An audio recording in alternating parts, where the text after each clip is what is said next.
محترم حضرات، قابل صد احترام معزز سامعین، اللہ رب العزت نے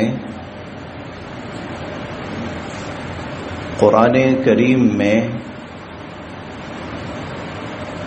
نبی کریم صلی اللہ علیہ وسلم کی جماعت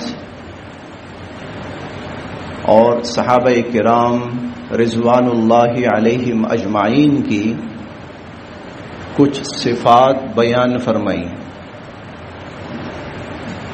اور پھر ساتھ یہ بھی فرمایا ذالک مثلہم فی التوراۃ، یہ مثال میں قرآن میں تو بیان کر رہا ہوں، اور قرآن کے ساتھ ساتھ ان کی یہ مثال تورات میں بھی بیان ہوئی ہے۔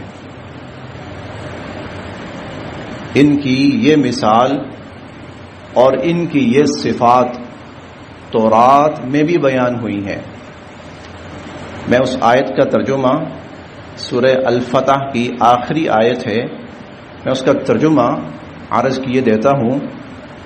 محمد الرسول اللہ، حضرت محمد صلی اللہ علیہ وسلم اللہ کے رسول ہیں۔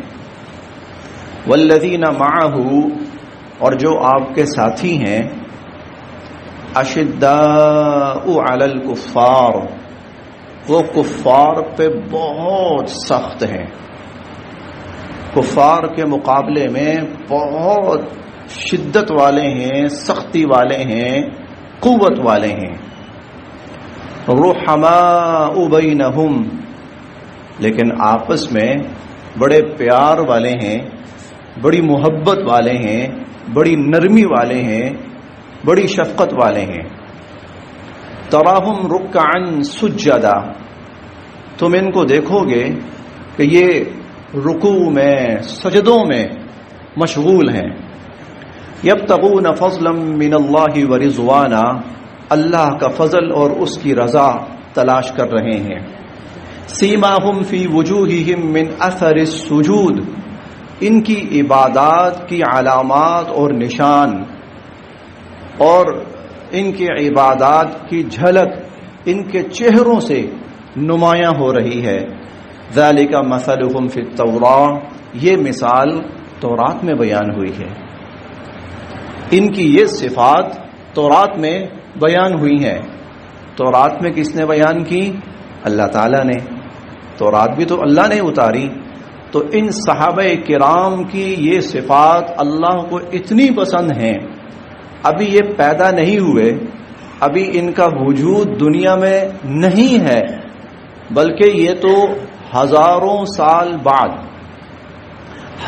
سال بعد کہیں دنیا میں پیدا ہوں گے۔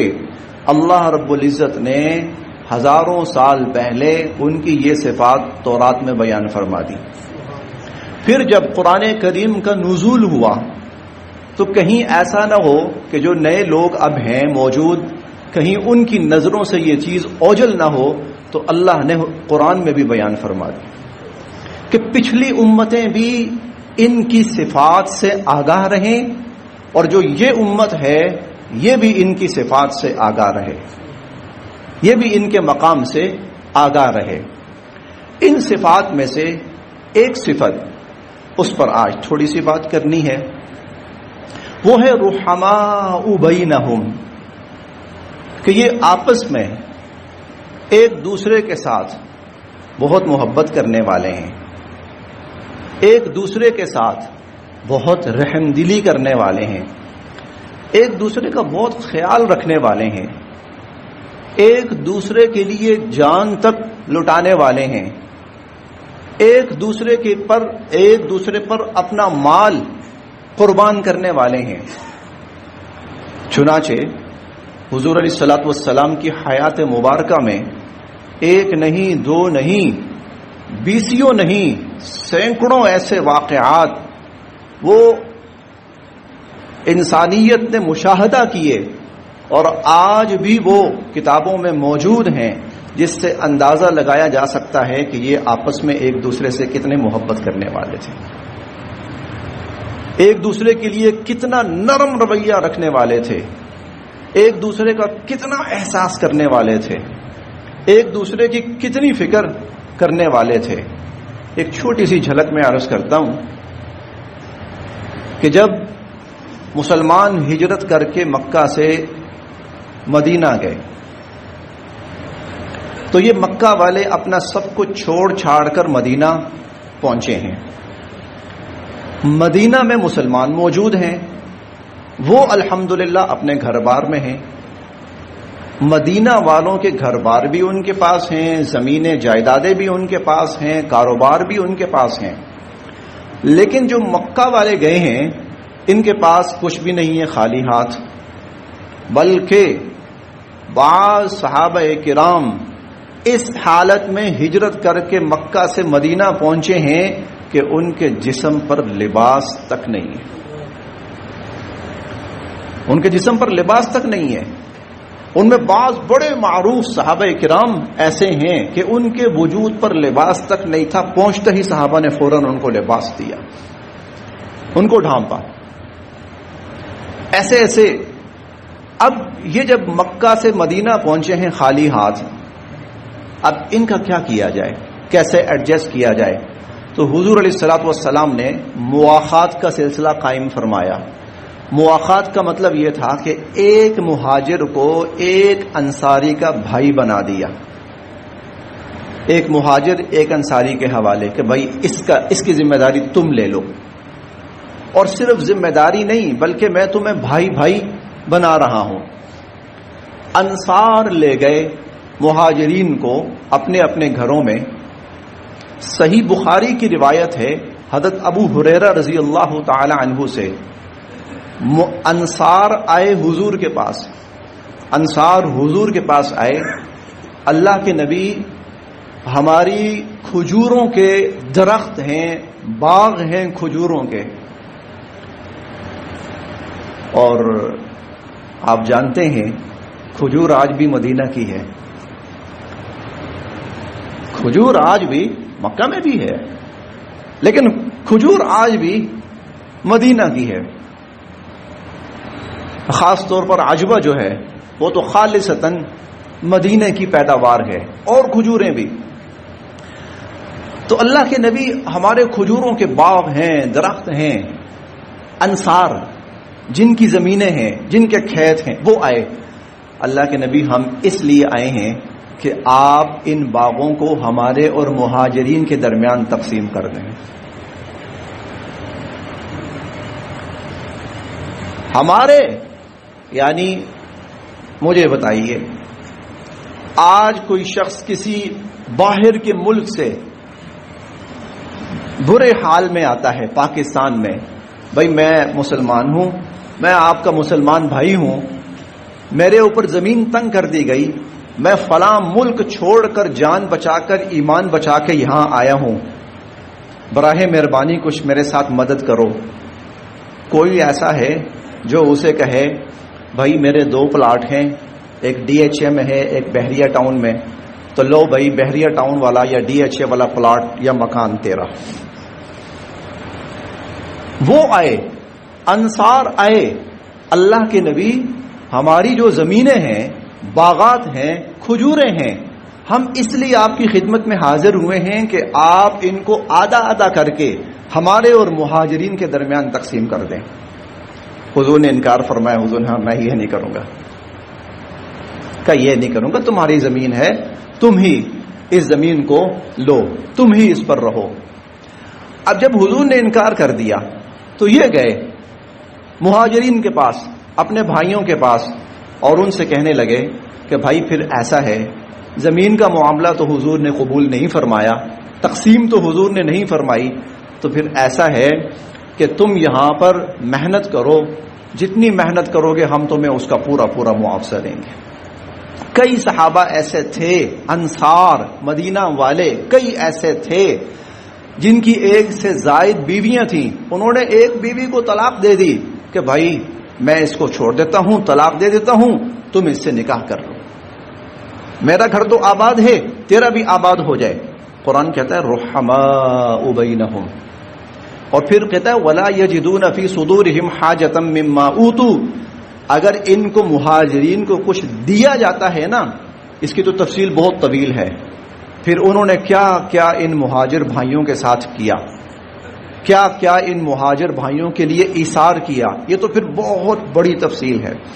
قرآن کریم صرف اتنا کہتا ہے کہ جتنا کچھ ان مہاجرین کو دیا گیا، انصار کے دل میں کبھی کوئی تنگی پیدا نہیں ہوئی کہ یہ کون سے مہاجرین آ گئے ہیں اور یہاں پہ قابض ہو گئے، محنتیں ہم نے کی ہیں، زمینیں ہماری ہیں، ان کو مل جائے۔ قرآن کہتا ہے نہیں، ان کے دلوں میں کوئی ایسا خیال بھی نہیں آیا۔ وَيُؤْثِرُونَ عَلَىٰ أَنفُسِهِمْ، بلکہ وہ اپنے آپ پر ان کو ترجیح دیتے رہے۔ رحماء بینہم، رحماء بینہم، حضور علیہ الصلوۃ والسلام کی جتنی جماعت ہے، قرآن کریم کہتا ہے رحماء بینہم، یہ آپس میں بڑے مہربان ہیں، بڑے رحم دل ہیں، ایک دوسرے کے ساتھ بہت پیار کرنے والے ہیں، ایک دوسرے کے ساتھ بہت محبت رکھنے والے ہیں، ایک دوسرے کا بہت حق خیال رکھنے والے ہیں، ایک دوسرے پہ قربان کرنے والے ہیں۔ یہ بات خصوصاً میں اس لیے آج یہ چند باتیں، کچھ باتیں آپ کے لیے نئی بھی ہوں گی، یہ اس لیے عرض کر رہا ہوں، ابھی شروع ہونے والا ہے محرم الحرام کا مہینہ ابھی شروع ہونے والا ہے۔ اب جب محرم الحرام کا مہینہ شروع ہوگا تو آپ کو گلی کوچوں کے اندر لڑائیاں نظر آئیں گی،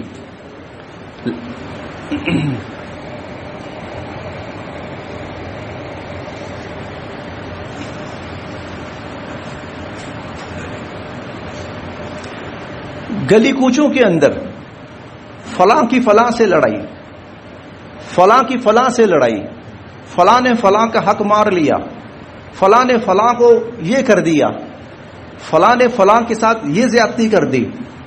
لیکن میں آج قرآن و حدیث کی روشنی میں آپ کو بتاؤں گا کہ ان کا آپس کا رویہ کیسا تھا، ان کا آپس کا تعلق کیسا تھا، ان کی آپس کی محبت کیسی تھی۔ خصوصاً ہمارے اس معاشرے میں بنو عباس اور بنو امیہ، ان دو کو ایسے دشمن کے روپ میں دکھایا جاتا ہے جیسے پاکستان اور انڈیا ہیں،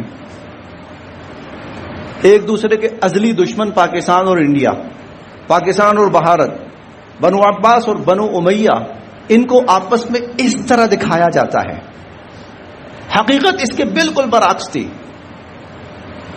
حقیقت اس کے بالکل برعکس تھی۔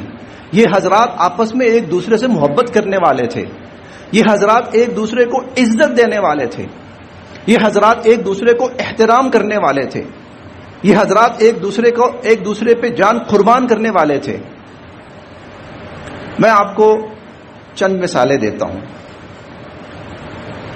اللہ کرے جو فسادی ٹولہ جو ملک میں لڑائی کرانا چاہتا ہے، فرقہ واریت پھیلانا چاہتا ہے، اللہ کرے ان کا مکروہ چہرہ آپ کو نظر آئے، آپ کے سامنے بے نقاب ہو ان کا مکروہ چہرہ۔ یہ تو محبت کرنے والے لوگ تھے، ان کی تو تربیت اللہ رب العزت نے کی، نبی کریم صلی اللہ علیہ وسلم کے ہاتھوں میں ہوئی، یہ حضور علیہ الصلوۃ والسلام کے ہاتھوں میں رہے، حضور کی نظروں کے سامنے رہے، ایک ایک بات میں حضور علیہ الصلوۃ والسلام ان کی تربیت کرتے تھے۔ تو یہ کیسے ہو سکتا ہے؟ کائنات کا سب سے بڑا مربی، کائنات کا سب سے بڑا معلم، کائنات کا سب سے بڑا مزکی، کائنات کا سب سے بڑا سربراہ، وہ جس جماعت کی تربیت کرے اور ان کے اندر سے گند نکال دے اور ان کو پاک صاف کر دے، وہ آپس میں لڑتے پھر رہے ہوں، وہ آپس میں ایک دوسرے کا حق مارتے پھر رہے ہوں، یہ کیسے ممکن ہے؟ میں آپ کو اس کی ایک جھلک دکھاتا ہوں۔ یہ آپس میں کتنے آپس میں مل کے رہتے تھے، کیسے آپس میں رشتے ناطے اپناتے تھے، کیسے آپس کے اندر ایک دوسرے کے گھروں کے اندر رشتے دیتے تھے تاکہ ہماری محبتیں بڑھیں، تاکہ ہمارا تعلق بڑھے۔ اندازہ لگائیے اس بات سے، بنو امیہ کا بہت بڑا نام ہے، بنو امیہ کا بہت بڑا نام ہے سیدنا حضرت عثمان غنی رضی اللہ تعالی عنہ۔ حضور صلی اللہ علیہ وسلم کے دوہرے داماد ہیں، دو بیٹیاں حضور نے ان کے نکاح میں دی، حضرت عثمان رضی اللہ تعالی عنہ۔ یہ بنو امیہ کا بہت بڑا نام ہے۔ میں اس لیے بنو امیہ کہہ رہا ہوں کہ یہی نام لے کر نا لڑایا جاتا ہے. پچھلے کچھ عرصے سے کافی فساد برپا کرنے کی کوشش کی جا رہی ہے، جبکہ اس وقت تو امت کو ضرورت ہے اتحاد کی. اس وقت تو امت ایک ہو. کیوں؟ اس لیے کہ دشمن ایک ہو چکا ہے. امت کو ختم کرنے کے لیے امت آپس میں لڑنا شروع ہو گئی. حضرت عثمان رضی اللہ تعالیٰ عنہ، بنو امیہ کا بہت بڑا نام، بہت بڑی شخصیت خاندان بنو امیہ کی. حضرت عثمان رضی اللہ تعالی عنہ کی صاحبزادی ہیں عائشہ بنت عثمان. عائشہ بنت عثمان، عائشہ بنت عثمان کا نکاح پہلے ہوا حضرت حسن سے، حضرت علی کے بیٹے. ہاں، حضرت عائشہ حضرت عثمان کی بیٹی، ان کا پہلا نکاح ہوا حضرت حسن رضی اللہ تعالی عنہ سے. جب حضرت حسن رضی اللہ عنہ وفات پا گئے، اس کے بعد ان کا دوسرا نکاح ہوا حضرت حسین سے. بنو امیہ ان کے گھروں میں وہ جن کے ساتھ لڑائیاں کروائی جاتی ہیں نا ہمارے ہاں، وہ بیٹھکوں میں بیٹھ کر، وہ ذاکروں کی مجلسوں کے اندر نہیں، یہ تو ایک دوسرے کو رشتے دے رہے ہیں. یہ ایک دوسرے کو رشتے دے رہے ہیں. حضرت حسن کیا لگے حضرت عثمان کے داماد، حضرت حسین کیا لگے حضرت عثمان کے داماد. یہی وجہ ہے کہ جب حضرت عثمان رضی اللہ تعالی عنہ کے گھر پر باغیوں نے حملہ کیا، حضرت علی رضی اللہ عنہ نے حسن و حسین دونوں کو کہا ادھر کھڑے ہو جاؤ ان کے دروازے پر، خبردار کوئی باغی اگر اندر داخل ہو پایا. پہرا دیا حضرت حسن و حسین رضی اللہ تعالی عنہما وارضاہما سیدہ شباب اہل الجنہ. انہوں نے پہرا دیا حضرت عثمان رضی اللہ عنہ کے گھرانے کا کہ کوئی باغی ان کے گھر میں داخل ہو کر حضرت عثمان کو نقصان نہ پہنچا سکے، کیونکہ حضرت عثمان خضر ہیں ان دونوں کے، اور یہ دونوں بیٹے ہیں حضرت عثمان کے، داماد بیٹا. اور پھر جب باغی داخل ہو گئے، لیکن وہ پچھلی طرف سے گئے، جہاں یہ کھڑے تھے وہاں سے باغی نہیں آ سکے. جب باغی داخل ہو گئے، حضرت عثمان رضی اللہ عنہ شہید ہو گئے. حضرت علی کو اتنا افسوس ہوا، حسن رضی اللہ تعالی عنہ کے چہرے پہ تھپڑ مار کے کہا تمہیں یہاں کھڑا کیا تھا تو یہ باغی اندر کیسے گئے؟ انہوں نے کہا جی ہماری طرف سے نہیں گئے، جو پچھلی جگہ تھی وہاں سے گئے. حضرت عثمان کو شہید کر دیا. ایک مثال. دوسری مثال، حضرت حسین کی صاحبزادی ہیں رضی اللہ تعالی عنہ وارضاہ. ان کی صاحبزادی ہیں، ان کا نام ہے فاطمہ، فاطمہ بنت حسین. حضرت فاطمہ بنت حسین، یہ حضرت حسین رضی اللہ تعالی عنہ کی صاحبزادی ہیں. آپ جانتے ہیں حضرت حسین کی صاحبزادی کا نکاح کس کے ساتھ ہوا؟ حضرت حسین کی صاحبزادی کا نکاح ہوا حضرت عثمان کے پوتے کے ساتھ. حضرت عثمان رضی اللہ تعالی عنہ کے بیٹے ہیں عمر، اور عمر کے بیٹے ہیں عبداللہ. عبداللہ بن عمر بن عثمان، عبداللہ بن عمر بن عثمان یہ حضرت عثمان کے پوتے ہیں. حضرت عثمان کے پوتے کے ساتھ حضرت حسین کی بیٹی کا نکاح ہو رہا ہے. پھر ایک اور رشتہ جڑ گیا، رحماء بینہم، رحماء بینہم. یہاں تو رشتے دیے جا رہے ہیں، یہاں تو رشتے لیے جا رہے ہیں. کیوں؟ یہ خاص طور پر حضرت عثمان رضی اللہ تعالیٰ عنہ. اور بھی رشتے ہیں، میں اور بھی اس تفصیل میں آؤں گا ابھی اختصار کے ساتھ. حضرت کیوں یہ منتخب کر رہے ہیں حضرت عثمان کو، میں اس کی تفصیل بعد میں عرض کرتا ہوں. آگے چلیے. حضرت عثمان حضرت حسن رضی اللہ عنہ کی پوتی ہے، حضرت حسن رضی اللہ تعالیٰ عنہ کی پوتی ہے، اس کا نام ہے ام قاسم.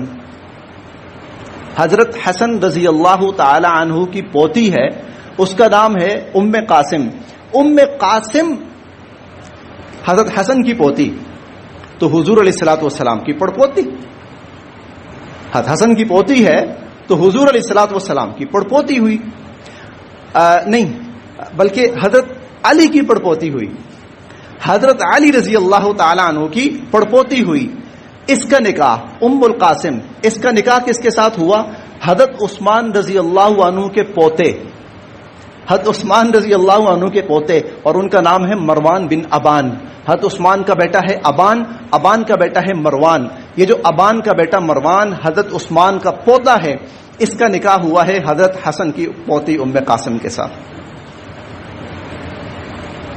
یہ رحماء بینہم والذین معہ اشداء علی الکفار. ہاں جب میدان میں نکلیں گے کافروں کے مقابلے میں، پھر ان کی تلواروں سے کوئی کافر بچ کے نہیں جا سکتا، لیکن جب یہ آپس میں ہوں گے تو یہ تو محبت کرنے والے ہیں، یہ تو ایک دوسرے کے ساتھ رشتے ناطے قائم کرنے والے ہیں. وہ ہمیں جو ایک تصویر دکھائی جاتی ہے نا، لڑائیوں جنگیں، وہ اس کا حق مار رہا ہے، وہ اس کا حق چھین رہا ہے، وہ اس کے خلاف سازشیں کر رہا ہے. رحماء بینہم، قرآن ان سب کی نفی کرتا ہے، قرآن ان سب جھوٹی کہانیوں کا قلقمہ کرتا ہے. آگے چلیے، حضرت حسین رضی اللہ تعالی عنہ و ارضاہ، ان کی بیٹی ہے، اس کا نام ہے سکینہ، سکینہ بنت حسین. حضرت عثمان رضی اللہ تعالی عنہ کی بیٹی ہے حضرت سکینہ، سکینہ بنت حسین. اس کا نکاح بھی ہوا کس کے ساتھ؟ حضرت عثمان کے پوتے کے ساتھ. اور پوتے کا نام کیا ہے؟ زید بن عمر بن عثمان. حضرت عثمان رضی اللہ عنہ کا بیٹا عمر، عمر کا بیٹا زید، حضرت عثمان رضی اللہ عنہ کا پوتا. ان کا نکاح ہوا ہے، اس کا نکاح ہوا ہے حضرت حسین کی بیٹی کے ساتھ، سکینہ بنت حسین رضی اللہ تعالی عنہا و ارضاہا. آگے چلیے، حضرت عثمان کا بیٹا ہے ابان بن عثمان. اس کا نکاح کس کے ساتھ ہوا؟ عبداللہ بن جعفر طیار رضی اللہ تعالی عنہ، ان کی بیٹی سے. اس کا نام تھا ام کلثوم. جعفر بن طیار رضی اللہ تعالی عنہ حضور صلی اللہ علیہ وسلم کے چچا زاد بھائی اور حضرت علی رضی اللہ عنہ کے چچیرے بھائی، ان کی بیٹی کے ساتھ حضرت عثمان کے بیٹے کا نکاح ہوا ابان کا. اس سے انداز، اس صرف ایک جھلک، چھوٹی سی جھلک میں نے آپ کو دکھائی. ان کا آپس میں کتنا گہرا تعلق ہے، کتنا پیارا تعلق ہے. اچھا، کیوں انہوں نے کیوں چنا حضرت عثمان رضی اللہ تعالی عنہ، حضرت حسن حسین رضی اللہ تعالی عنہ، یہ آپس میں رشتے ناطے کیوں کر رہے ہیں؟ اس کی وجہ کیا ہے؟ اس کی وجہ ہے کہ ان کے نانا کی سنت تھی کہ نانا نے عثمان کا انتخاب کیا تھا، نانا نے عثمان کا انتخاب کیا تھا رضی اللہ تعالی عنہ. ایک بیٹی دی، دوسری دی، پھر فرمایا لو کانت لی ثالثہ، تیسری ہوتی عثمان تجھے دیتا. پھر ایک دفعہ کہا کہ اگر میری 10 بیٹیاں ہوتی لزوجتک واحدۃ بعد واحدہ، ایک کے بعد ایک تجھے دیتا جاتا. اب یہ جب آئے، نانا کا قول سامنے ہے، نانا کا طرز عمل سامنے ہے، انہیں کہا عثمان سے اچھا گھرانہ کون سا ہوگا رضی اللہ تعالی عنہ وارضاہ. لیکن آپ کو باہر کہانیاں سنائی جائیں گی عجیب و غریب، اس کے بالکل برعکس.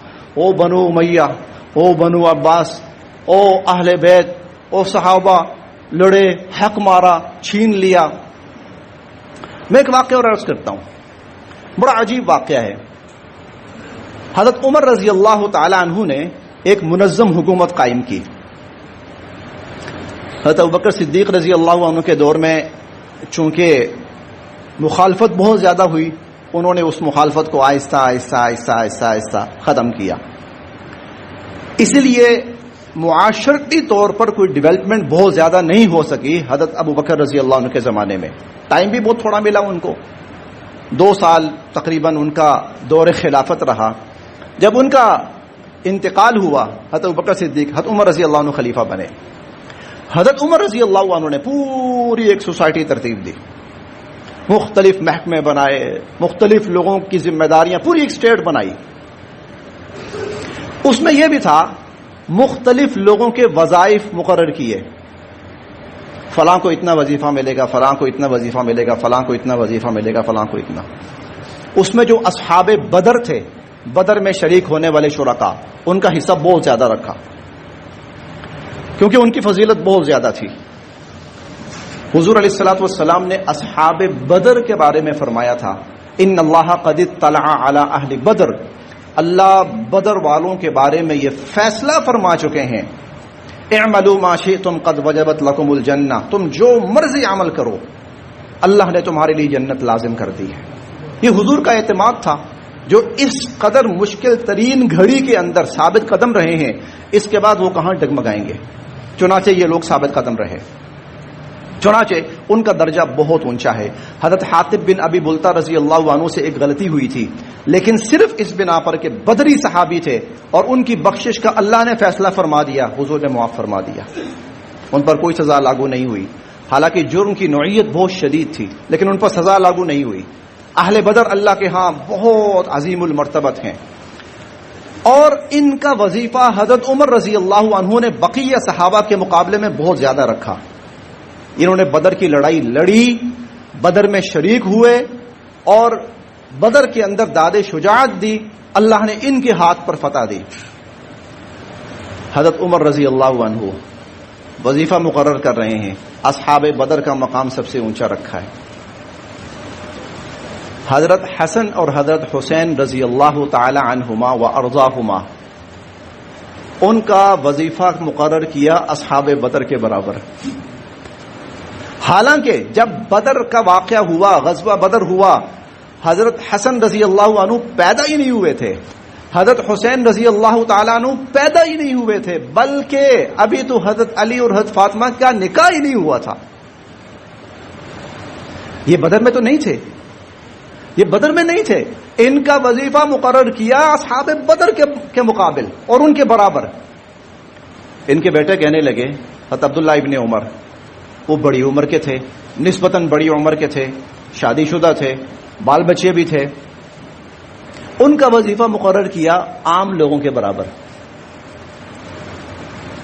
اپنے بیٹے کا عبداللہ ابن عمر، اور عبداللہ ابن عمر حضور علیہ الصلوۃ والسلام کے زمانے میں حضور کی محفلوں میں بیٹھتے تھے، احادیث سماعت فرماتے تھے، بلکہ کئی مواقع پر وہ حضور علیہ الصلوۃ والسلام سے علم حاصل کر کے صحابہ کرام کو سکھاتے تھے۔ حضور کے زمانے میں بہت سارے واقعات، حضور کی بڑی دعائیں ان کے لیے ہیں۔ اب جب حضرت عمر کا زمانہ آیا، یہ تو ماشاءاللہ جنگوں میں حصہ لے رہے ہیں، یہ تو اسلامی ریاست کے اندر پورا ایک کردار ادا کر رہے ہیں، شادی شدہ ہیں، لیکن جب ان کا وظیفہ مقرر کیا تو عام لوگوں کے برابر، اسے بڑا عجیب لگا۔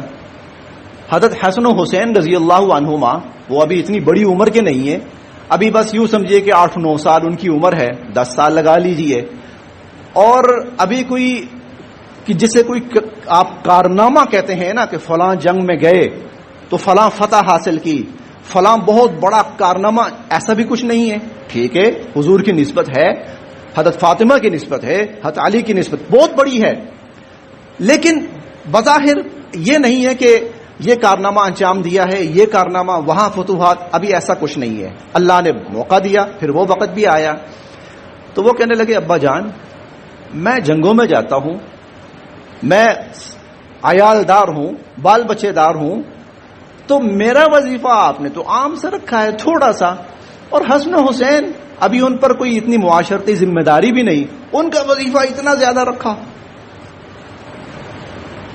تو عمر کہنے لگے، بڑا عجیب جواب تھا، بڑا عجیب جواب تھا۔ کہنے لگے، ارے بیٹا کس کے ساتھ موازنہ کرنے بیٹھ گئے، کن کے ساتھ موازنہ کرنے بیٹھ گئے؟ تیرا نانا کون ہے؟ دنیا کا ایک عام انسان، ان کا نانا کون ہے؟ محمد رسول اللہ صلی اللہ علیہ وسلم۔ تیری نانی کون ہے؟ عرب کی ایک عام سی عورت، ان کی نانی کون ہے؟ سیدہ خدیجہ الکبریٰ رضی اللہ تعالی عنہا۔ تمہاری والدہ کون ہے؟ عرب کی ایک عام سی عورت ہے، ان کی والدہ کون ہے؟ حضور کا جگر گوشہ، ہاں، بضعۃ منی، حضور کا جگر گوشہ فاطمہ الزہرا رضی اللہ تعالی عنہا۔ ارے تیری خالائیں کون ہیں؟ تیری خالائیں کون ہیں؟ عرب کی عام عورتیں، ان کی خالائیں کون ہیں؟ حضور کی بیٹیاں رقیہ اور ام کلثوم رضی اللہ تعالی عنہما۔ ان سے کہاں موازنہ کرنا بیٹھ گیا؟ اندازہ لگائیے، رحماء بینہم، کس درجے آپس میں محبت ہے۔ یہ میں ان کا ذکر خصوصاً کر رہا ہوں جن کا تذکرہ ہمارے ہاں مخالفین کے طور پر کرایا جاتا ہے، لڑائیاں ہیں، جنگیں، دشمنیاں ہیں، مخالفتیں، جن کا تذکرہ اس ضمن میں کروایا جاتا ہے۔ حقیقت کیا ہے؟ رحماء بینہم، یہ تو آپس میں محبت کرنے والے ہیں، یہ تو آپس میں ایک دوسرے کو رشتے دینے والے ہیں۔ ان کے گھروں میں تو ایک دوسرے کی بیٹیاں رہ رہی ہیں، ان کے گھر میں ان کی بیٹی ہے، ان کے گھر میں ان کی بیٹی ہے، ان کا بیٹا ان کی طرف ہے، ان کا بیٹا ان کی طرف ہے، رحماء بینہم۔ یہ اللہ رب العزت نے صحابہ کرام کی وہ مثال بیان فرمائی جو پہلے تورات میں بیان فرمائی، پھر قرآن کریم میں بیان فرمائی۔ اور پھر دو کردار اور ہیں، دو بہت بڑے نام ہیں، حضرت علی المرتضی رضی اللہ تعالی عنہ اور حضرت معاویہ رضی اللہ تعالی عنہ۔ ان کو تو شاید اس سے بھی بڑا مخالف ڈکلیئر کیا گیا ہے ہمارے ہاں، ان کو تو اس سے بھی بڑا مخالف۔ میں اس کی صرف ایک دو جھلک آپ کو دکھاتا ہوں کہ واقعتاً یہ ایک دوسرے کے خونی دشمن تھے، مخالف تھے۔ دیکھیے سیدنا حضرت معاویہ رضی اللہ تعالیٰ عنہ، ان کا نام معاویہ ہے۔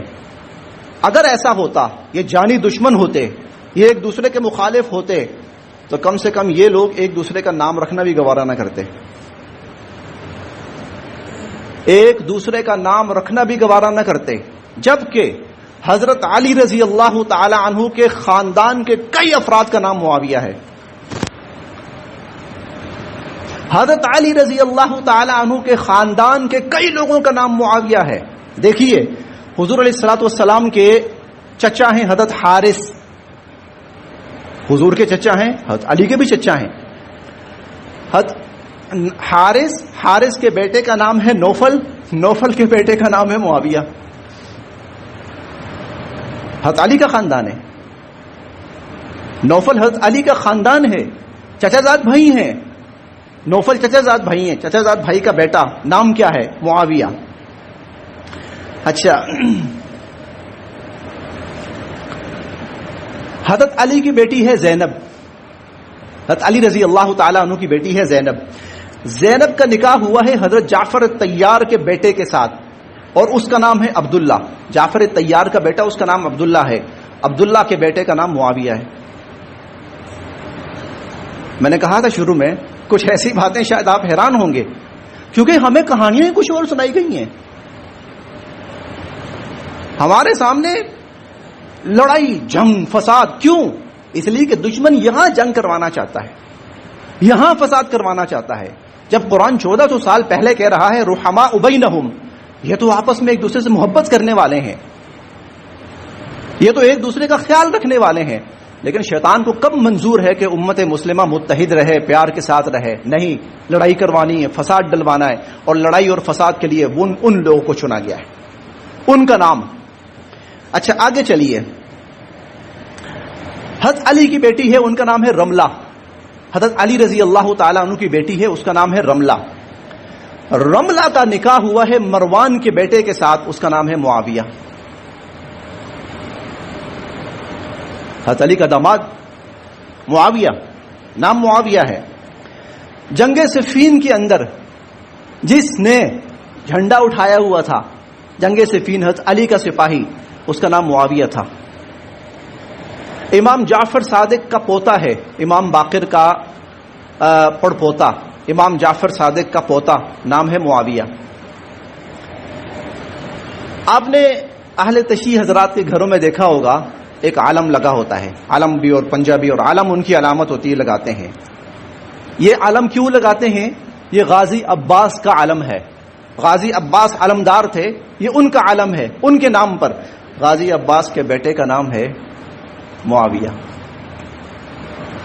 رحماء بینہم، قرآن پڑھیے نا،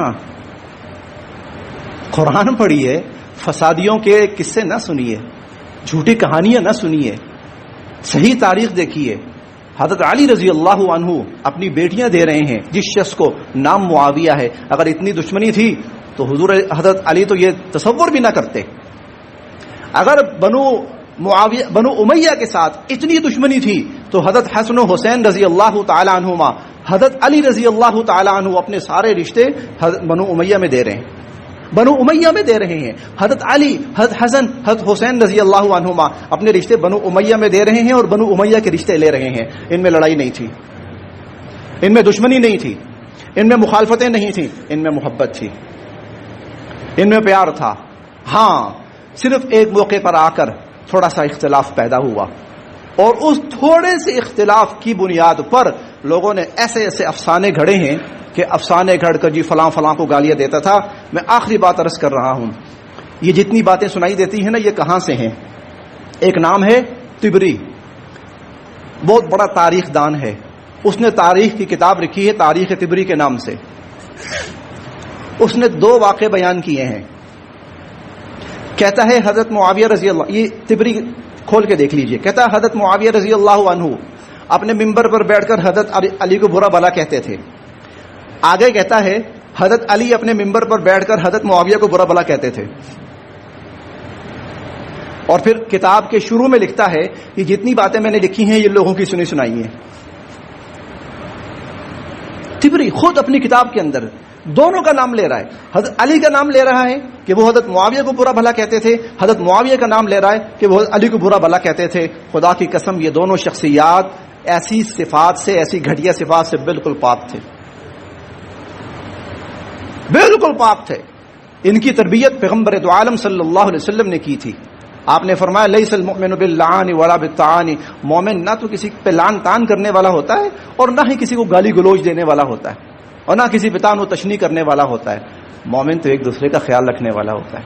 یشد بعضہ بعضا, یہ تو ایک دوسرے کا سہارا بنتے ہیں, یہ تو ایک دوسرے کے مددگار بنتے ہیں. آپ دیکھیے یہ مددگار, یہ چند میں نے آپ کے سامنے مثالیں دی ہیں. وقت رہا, زندگی رہی انشاءاللہ تو میں آپ کے سامنے یہ چیزیں پیش کروں گا. کیوں؟ اس لیے کہ جو انتشار, تفرقہ, مخالفت اور لڑائی ڈلوانے کی اور پھوٹ ڈلوانے کی کوشش ہے, میں نے اپنی سطح پہ تو کم سے کم اس کے لیے آواز اٹھانی ہے. ان کے درمیان محبتیں تھیں, ان کے درمیان احترام تھا, ان کے درمیان اعتماد تھا, ان کے درمیان پیار تھا. آج ہم اپنی بیٹی کسی کے ہاں کسی کے رشتے میں دینا چاہیں نا تو 50,000 باتیں دیکھتے ہیں, تو قد بھی دیکھتے ہیں, اور نہیں جی یہ تھوڑی سی ہائٹ کا فرق پڑ جائے گا, رنگ بھی دیکھتے ہیں, کاسٹ بھی دیکھتے ہیں, گھر بار بھی دیکھتے ہیں. ٹھیک ہے, ایک بیٹی دینی ہو ان کو دیکھیے, اپنی ساری بیٹیاں ان کو دی ہیں. کیوں؟ اعتماد ہے.